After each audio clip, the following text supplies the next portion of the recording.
জান, এই রেস্টুরেন্টে আমি প্রায়ই আসি, অর্ডারটা তুমিই দাও।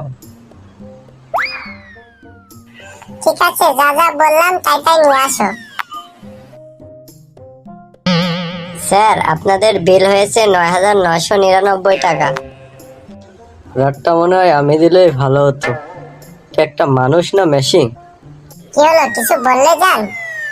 না না, ভাবছিলাম এরকম একটা মেশিন বাড়িতে থাকলে বাড়িতে কোনো খাবারের অপচয় হবে না।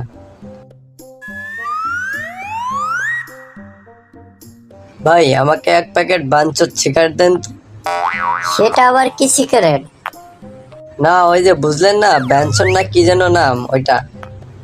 ও, ঠিক আছে। কি এই বয়সে তুমি সিগারেট খাও? আরে না ভাই, এটা আমার জন্য না। ও আচ্ছা, তাহলে বুঝি তোমার বাবার জন্য, তাই না?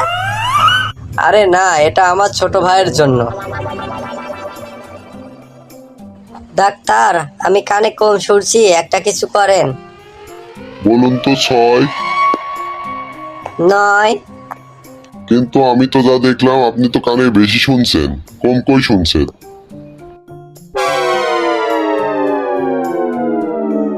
আচ্ছা জানো, তুমি খাওয়ার সময় করে এমন করে শব্দ করো কেন? আমি করি ঠিক আছে, কিন্তু তুমি আবার করতে যেও না, তাহলে মানুষ অন্য কিছু ভাববে।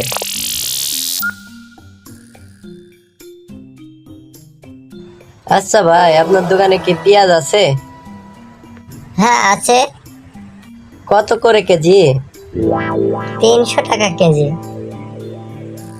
আগে না 150 টাকা কেজি রাখতেন? হ্যাঁ রাখতাম, কিন্তু এখন আর রাখি না। ঠিক আছে, আমাকে 2 কেজি পেঁয়াজ দিন। এই নিন আপনার পেঁয়াজ। ঠিক আছে ভাই, তাহলে আসি।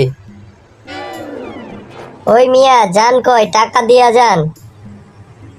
আগে দিতাম, কিন্তু এখন আর দেই না। জানো, চলো আমরা বিয়ে করে ফেলি। আমিও তো করতে চাই, কিন্তু আমার বাসায় তো সেটা মেনে নেবে না। কেন, তোমার বাসায় কে কে আছে? আমার স্ত্রী আর আমার 2 ছেলে।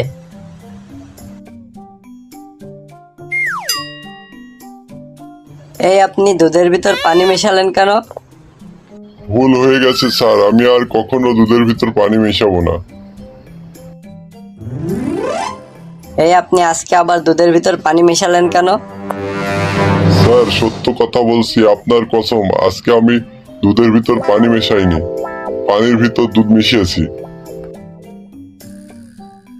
বন্ধুরা, আমাদের ভিডিওগুলো কেমন হচ্ছে কমেন্টে জানাবেন। চ্যানেলটি সাবস্ক্রাইব করে আমাদের